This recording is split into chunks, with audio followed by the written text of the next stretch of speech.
Welcome back to the Final Fantasy V Forge Up Fiesta 2022. This is run number 2. This is the end of act number 2, or world 2 in this particular run.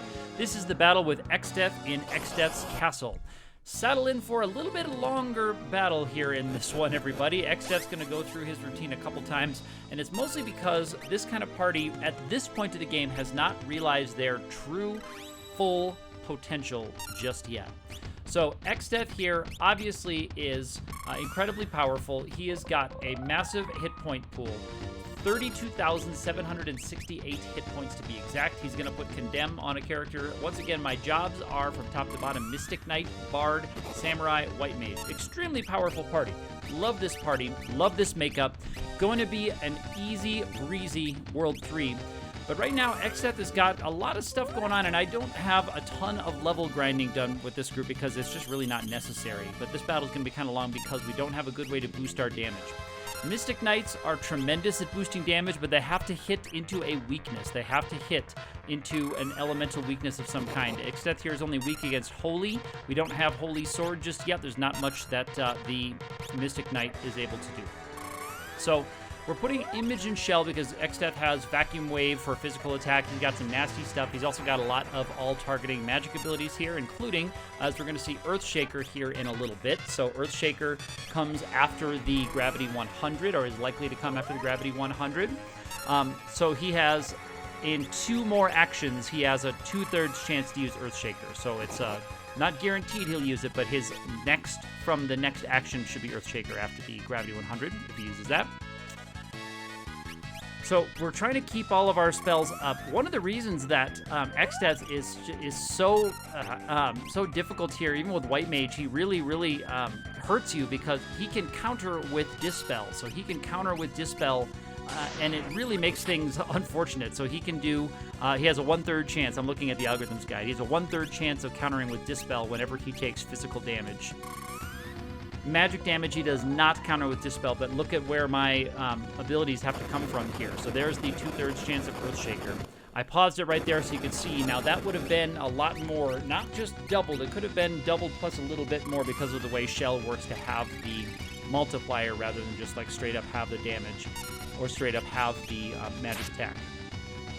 Now Exdeath here also has, so there's a Dispel counter, and you can see Dispel takes off everything. I only have, it takes me 2 actions to get on Shell and Image, but it only takes Exdeath a counter in order to get rid of both of those. He doesn't even use an action. It's not one of his actions. Because it's a counter, he gets that action for free, sort of, right? He gets it without having to use one of his actions in the turn order. So every time I attack with the Samurai, now she has a chance to do a critical hit, and that's going to be really the next thing I'm talking about here because his defense is 25. Exdeath's defense is 25. So the defense is going to be subtracted before we even do our multiply for our damage. So that defense of 25 is going to be cut a lot of times. It gets multiplied basically after it's subtracted, and then the defense is... So the defense is subtracted, then it's multiplied. I'm sorry, I didn't explain that very well. But that's a really large defense score for physical. And criticals will get around that, but a regular attack just will not. Okay, so I've got 2 zombies now. He used Zombie Breath. Zombie Breath is an ability that if it takes out a character, if it KOs a character, or if it hits a 0 life character, then it will turn them into a zombie. So zombies have to be brought back with a Revivify or a Holy Water. So we need to get those 2 characters there. The zombies will they'll act kind of like they're in confusion. They will attack our own party members. It's a bit interesting, though, that you can attack them all you want. They can tank damage. They can take a whole bunch of damage and not change for being zombies. It's not like Charm in that way. So my Bard is trying to boost us a little bit here. That's going to be important for the next phase because we don't have really easy ways of again boosting damage in the next phase when Exdeath is doing all of his single targeting stuff, physical attacks and magic. We can reflect things back to Exdeath, which is nice, but if you have a reflect shield on, you can't reapply your image status, nor can you use your curing, your all targeting cure 3 spells, which is unfortunate. So Ferris has Drain Sword, and I believe the Drain Sword is also being it's impacted by the defense as well. That's why the damage just is so low. on these characters because that is just getting nerfed so heavily by his defense. He's also got a magic defense of 25, but really some of the best characters for Xdeath here for really multiplying your damage is going to be the Black Mage with boosted fire rods and things like that. They can do kind of respectable damage to Xdeath. We might see a little bit more respectable damage later on in this battle, but we'll see. So he's gone back to Condemn. When he casts Condemn on my Samurai, that means that he's gone back to the beginning of his routine, his over 16,000 routine. When he goes below 16,000, which is a little bit less than half health, remember 32,768. When he goes there, then he'll change a little bit, but he's gone back to the beginning of his normal routine. So now I'm just trying to keep the images and shells up on everybody. The only big boosting song that we have for the Bard right now is the Speed song. I think that's what I have her singing, is the Speed song. That's the only like long-term boosting song that we do have. We have that one though, so that's in good shape.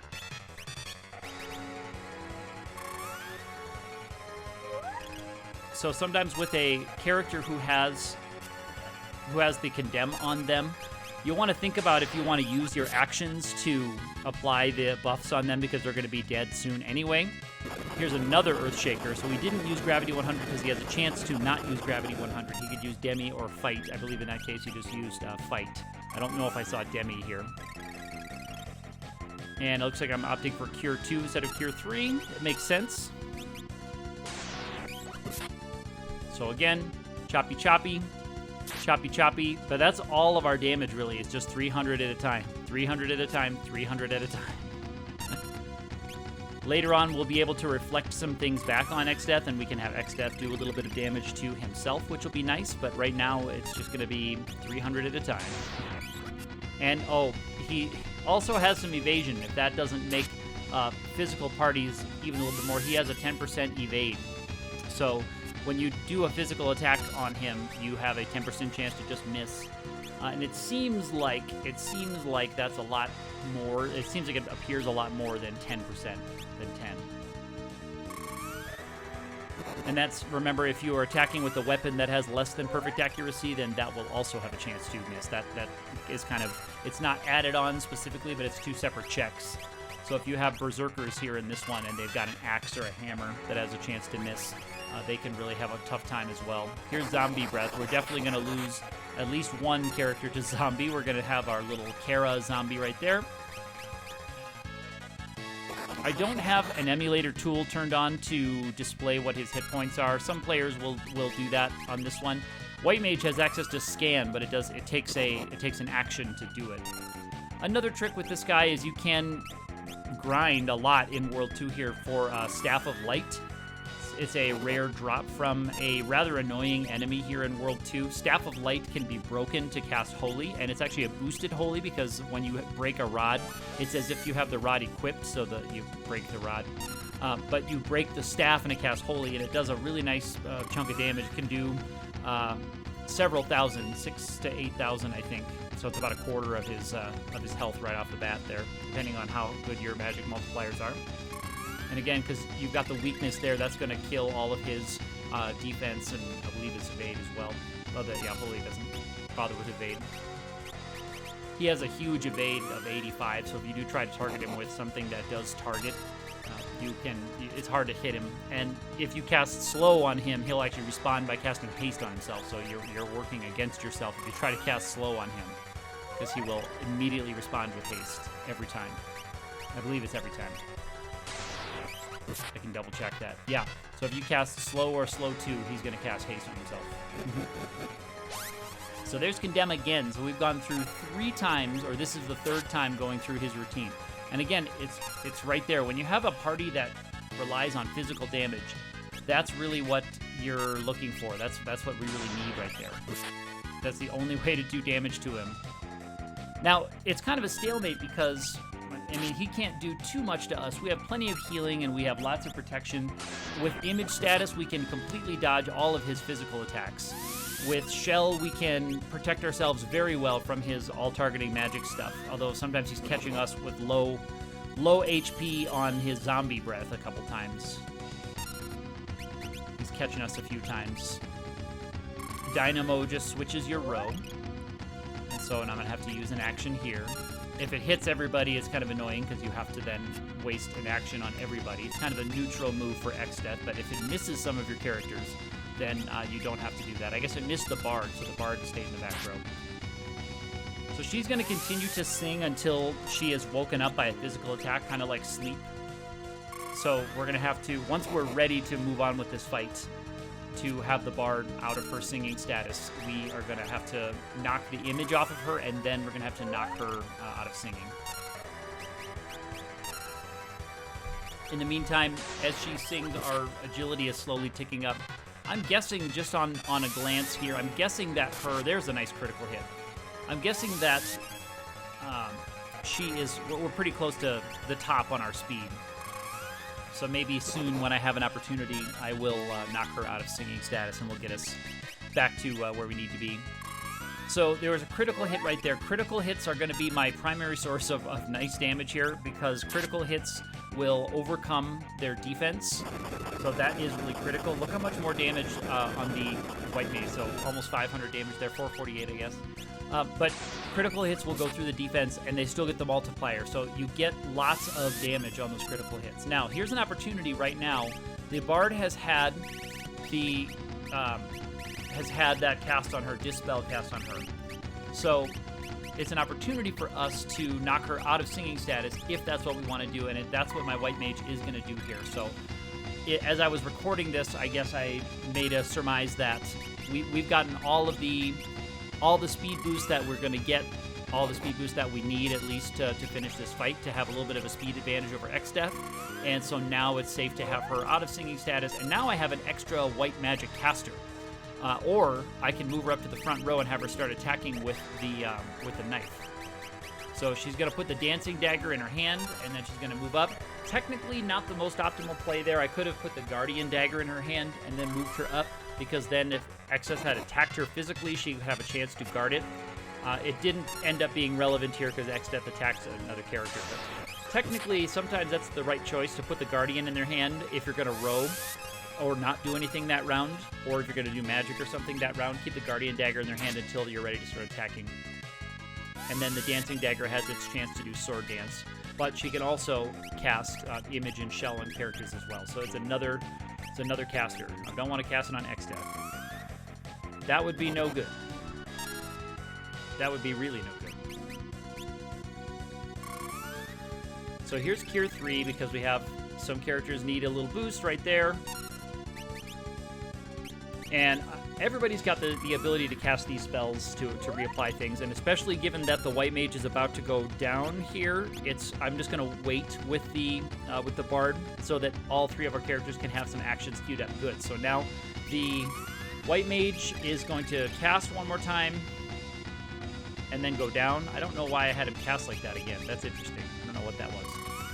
But now I have three characters, one to cast life, one for image, one for shell, and then I do need to have somebody heal him up so that he can actually survive an all-targeting spell like Zombie Breath. Zombie Breath is really the big one, Earthshaker as well. I've got to stay above a certain HP threshold, even with all the protection. So right now we're vulnerable to problems right there. That's why you're seeing I'm having Ferris right there doing Cure 3, just to bring the White Mage back up. So now that she's doing Cure 3, I'm going to have the Bard go on the offensive here. For the first time this battle, she's going to use the Dancing Dagger. Jitterbug Duet is a drain attack. Dancing Dagger, you have I think it's a 1 in 4 chance to use a dance, and then the dances, there's 4 different dances that are randomly chosen, so it's a very random kind of weapon to use. Here's Zombie Breath, but we have plenty of hit points and shells, so we're good. No zombies this time, but we do have to get cured up again. So Jitterbug Duet is one, I don't mind that one popping up. It's going to do less damage, I think, than even just a regular physical attack from the Dancing Dagger, though, to be honest, I'm guessing. But the one we're looking for is Sword Dance. Sword Dance has a huge damage boost. I believe it also cuts through defense. And I believe it also behaves like a magical attack, so that it won't knock characters out of sleep status. I believe that acts like a magical attack, not a physical. So it's pretty cool in that way. Ferris with the Drain Sword again, she can restore herself, and that's what makes the Mystic Knight nice in this battle, is they can just restore themselves. So if you can get them strong enough to do decent damage to Exdeath and to have a large enough hit point pool, they can survive a lot in this battle. It's just unfortunate that the swords available in World 2 here kind of max out at that epee, and I think I have the Bizen's Pride, or the Bizen Boat, on the Samurai there, so it has a chance for the critical. If I don't have that one, then I have the Airblade, which has a chance to cast Wind Slash in it. That's another viable choice here. It has a little bit lower attack, but it has a chance to do Wind Slash, which does really nice damage if that rolls up. But I believe I have the Bizen's Pride or Bizen Boat. We'll see if I look in her menu. It's been a little while since I've recorded this battle. There's quite a bit of lead time this summer for me as I'm recording the actual battles and then doing the commentary recording, because I don't have as many opportunities to do commentary recording. So now I'm moving into the next phase, because I've seen that we are in the Exdeath's double action phase, where he's going to do physical attacks or magical attacks, but they're all single targeting. So this is the part of the battle where if you just have enough Phoenix Downs, almost any party configuration can beat this one. If you have enough Phoenix Downs, you can just throw Phoenix Downs at characters, not bother to heal people, just let Exdeath nerf people. He can do up to 2 people per round. Here's level 3 Flare, which is pretty cool. That gets reflected and actually hits Exdeath. If I had more reflex, that would have been better. That would have been a lot better if I had more characters, because that would have been like half damage times 4, so it would have been nice. As it was just half damage times 2. But nobody was vulnerable to level 3 Flare.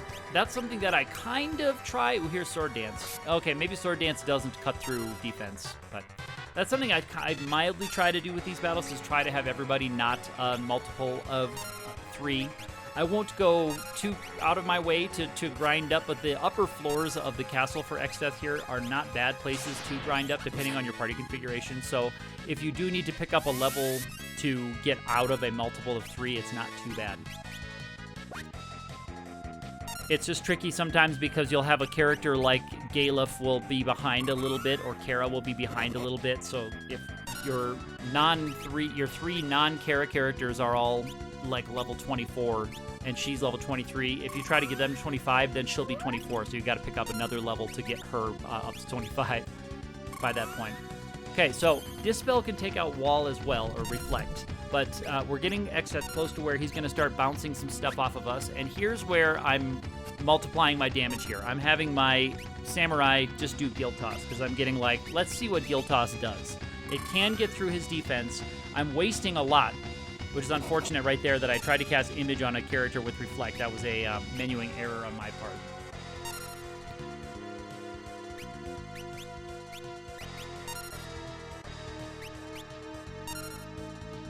So we're working on trying to get Exdeath into that next section, and that's why I think I went with the Guild Toss here. So Bolt 3, that's how I know we're in the second phase, because he's using the single targeting stuff. He has a chance to do 1 or 2 in an action, right? So one action can be either 1 or 2 attacks or spells. So it can be some combination of fighting, Vacuum Wave, or single targeting level 3 Aga level magic, Fire 3, Ice 3, Bolt 3. So that's all we're going to see now is physical attacks, either the fight or the Vacuum Wave. Vacuum Wave is 1.5 times damage. And also puts you in leak status, which is, it's annoying. If you get hit with the Vacuum Wave, it's annoying. But Image status can protect us from Vacuum Waves, and the Wall status can protect us from the magic. It's just unfortunate when we can't quite get a good combination of having everybody protected the right way, because when you have the Wall status, you can't recast your Image on yourself. You saw that before. I tried to do it on a character that ended up having a wall on them, and it bounced back to Exdeath. But I'm not going to be doing physical attacks much anymore here. I think I'm just going to be applying my walls and letting Exdeath kind of hit himself down. Maybe I'll do another Guild Toss or 2, but it looks like I'm having my Samurai just kind of chill for now, because the Dispels are going to be coming too quickly. He can still counter with Dispel, and I'd really rather keep my shields on, so I'm not going to be doing a lot of like weaker physical attacks. I think I'm just going to let Exdeath kind of take care of things. Now, the reason that the spells are they're being pretty low damage for him, and that's because Reflect will have, I think it has the multiplier for damage on magic. So when he bounces it off of you, he's actually attacking back at himself for half damage. Now, before, the level 3 Flare bounced off 2 of our characters, so that went back for full damage. If he had tried something that's all targeting, that goes after all 4 of us, then it will come at us with double damage. So it's actually a trick you can use to your advantage here. If I had a Black Mage right now, I would target a Fire 3 on all 4 of my party members so that it got bounced off 4 times half damage. So it goes for about double damage, although the math is not exactly like that. It's not like it finds the damage and then doubles it. It has to do with doubling multipliers and things. So sometimes if your math doesn't work out the way you expect it to, it's because of the order of operations. This game kind of has its own order of operations for how damage is calculated.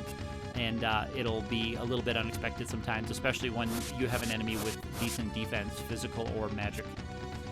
So he's doing good damage to himself, though, still. 600 something, that's enough for 2 of our attacks, and it's not prompting the Dispel counter.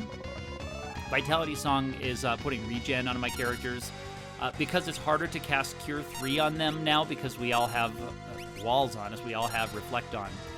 It's a little bit harder to cast that kind of stuff. So we need to rely on some regen to restore hit points a little bit if we do get stuck and get caught by hit with something. So I've got to reapply my walls. It's unfortunate your walls don't stick around. If the walls stuck around, it'd be nice, but you wouldn't be able to put image on yourself again. You'd have to put a wall on Xdeath and then bounce images off of him. But it'd be nice to just sit back here and let him just do his thing. But every time he does a physical attack, that's a lost opportunity. We want him to do, like, double spells. That's what we want him to do.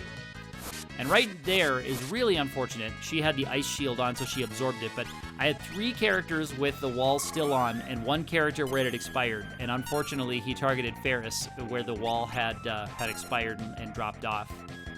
So we're going to have to just hang out again for his next action and see what we can do. Here's 1, Ice 3. Let's get another spell here. Nope, it was a physical attack. And so Ferris still has 1 image on, it looks like, so she's good. She does have the Ice Shield on. Ice Shield is really good. It has like a 40% physical block rate.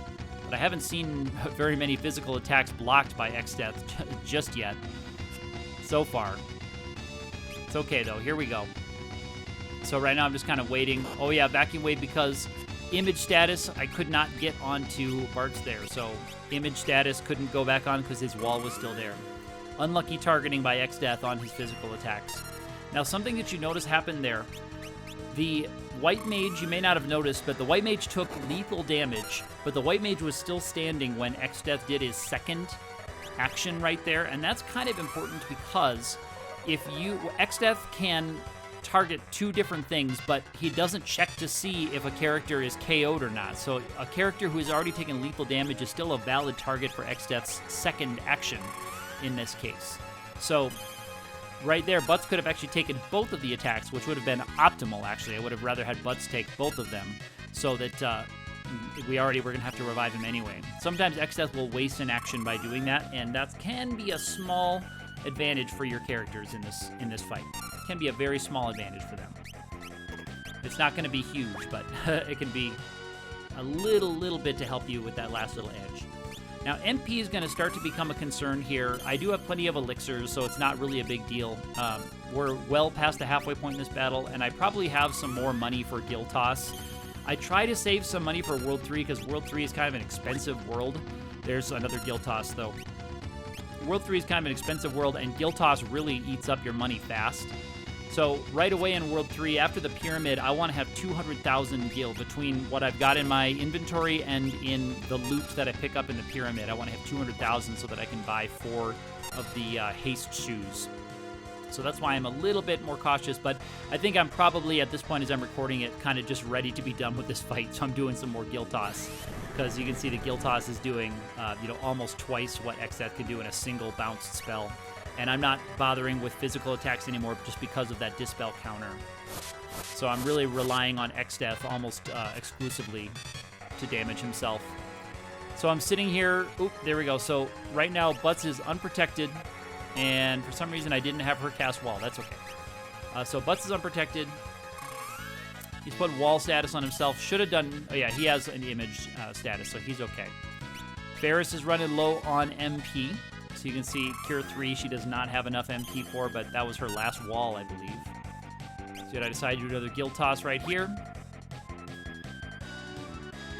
He should have well under 10,000 now, because it was at 16,000 when he changes. We've thrown quite a bit of gold at Xdeath there, and he's bounced quite a few spells off of himself as well. So she's reapplying her image, so she's putting it from image 1 to image 2. She just had one image before. I think she's reapplying to image 2. We're just refreshing that because we're about to recast wall on her. Here's another guild toss, getting more aggressive there, and now Ferris can just cast wall on herself. See if she gets a spell off before Xdeath targets her with the spell. Okay. All right, now let's let Xdeath get an action. Let's see if we can get a double spell. Always love the double spell. Okay, guild toss, 1,200 more. So you can see how long this battle will take. If you're exclusively relying on him to bounce spells off of himself, this battle can take forever. So if you're doing things like a solo challenge where you're just putting the reflect ring on yourself and then guzzling elixirs until he takes himself out, it can take forever. But you can see our regen is doing good work for us. So there was a vacuum wave, empty vacuum wave. We want to see 2, and we want to see spells. Because if he does 2 spells, that's, 1,200 to 1,400 damage on himself. That's about as much as a guild toss on himself, without us having to do anything. Same strategy here. And you can see in this battle that physical, physical kind of characters really are, they do pale in comparison to magic characters in terms of versatility. Samurai is great to have that guild toss as kind of a last resort to boost some damage, but you can see the Mystic Knight, without a weakness to hit into, the Mystic Knight is pretty weak in terms of, boosting damage, which is what you want to do at this part of the game, is have a way to boost damage. Black Mage is far superior right there. Summoner is great right now for versatility. But right there, that guild toss was it for Xdeath. And that's it for World 2 here in Run 2 of the Final Fantasy V 4-Job Fiesta 2022. We'll see you for the final battle.